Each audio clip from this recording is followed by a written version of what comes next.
Back in 2006, Sega decided they wanted to completely ruin their best-selling franchise. Other than releasing the abomination known as Sonic 06, they released another awful Sonic game on the same exact day, November 15th, 2006. The game? Sonic the Hedgehog Genesis for the Game Boy Advance. What is it? Well, it's a port of the original Sonic the Hedgehog with some added features, and it is one of the worst ports ever. Yeah, Sega did their best to ruin the original Sonic the Hedgehog. So that's two different games of the same name being released on the same day, and both of them are terrible. Honestly, I'm surprised there wasn't some sort of E.T. Pac-Man 2600 effect where the video game market just collapsed in on itself that same day.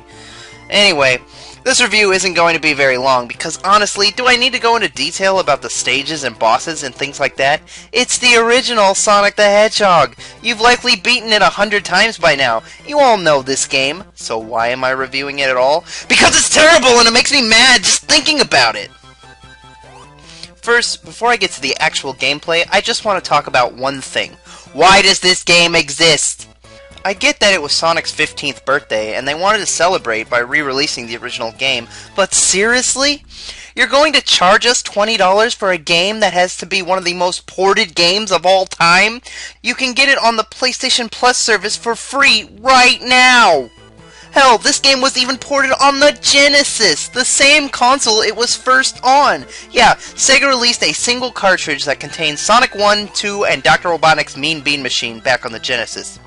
Look it up. It's just like, why did you think this would be okay, Sega?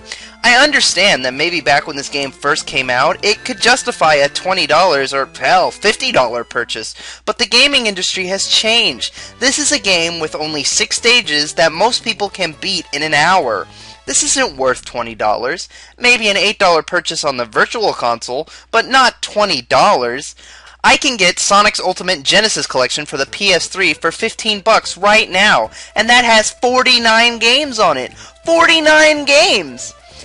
I know that many of my examples here came out after this game, but look at how many ports of it came out even before 2006. Sonic Jam, Sonic Mega Collection, Sega Smash Pack. It's ridiculous! It's almost as ridiculous as Nintendo thinking they can sell NES ports for $20. Oh wait, they did that too!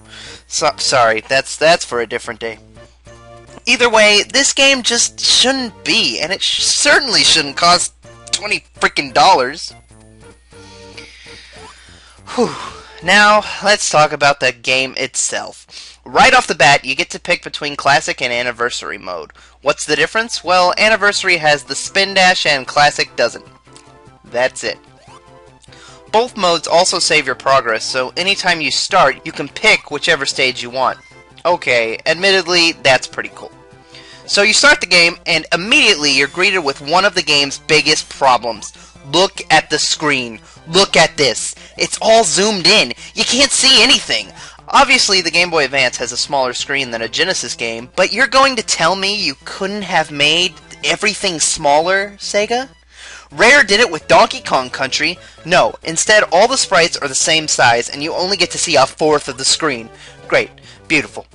Then you start to move, and jeez, it's giving me a headache. Since you need to see what you're jumping or running towards, every time Sonic moves, the screen twitches all over the place to try to compensate for Sonic Team's inability to resize sprites.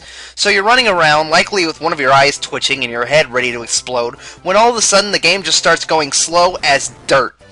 Yes, this game features some incredibly bad slowdown, not unlike that of Sonic 06. You'll just be zooming along much faster than Classic 1 Sonic, mind you, and all of a sudden the frame rate will get choppy and the game slows to a crawl. Look at this! Sonic... And it's just like this the whole time. Everything speeds up and slows down for no real reason. It can't be because there's too much happening on the screen. Half the time there's nothing happening on the screen because you can barely see it. No, this all comes from bad coding. Instead of just shrinking things down and porting the game, they recoded everything and now it's 100 times worse than it ever was. I mean, seriously, how can a game all about speed feature some of the worst slowdown ever, especially when the original played nothing like this game? Then there's the crazy glitches and collision detection. It sucks. Sometimes you'll hit something and other times you won't. Sometimes you'll land on platforms you know you can make and sometimes you just won't. The game just decides whatever it wants. I've also hit springs and not gone anywhere. What happened to this game? Sometimes platforms just appear out of nowhere and like, what? I didn't realize we were playing Super Pitfall. Oh, and the sound? Oh, God, the sound. Look. Okay, I understand that the GBA's sound chip is not as good as the Genesis or the Super Nintendo, and I know game music has to be compressed like in Yoshi's Island. But, oh man, is the music here awful. Listen, you can tell from the title screen that it's going to be terrible.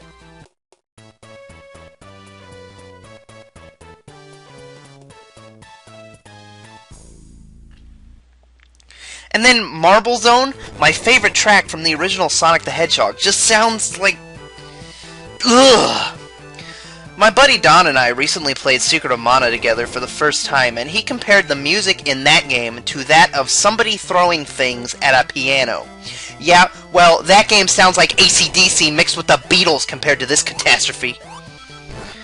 And the sound effects? Psh, what a joke. Most of them have been redone and sound terrible. Listen to these bricks being crushed. Does that sound like bricks breaking to you?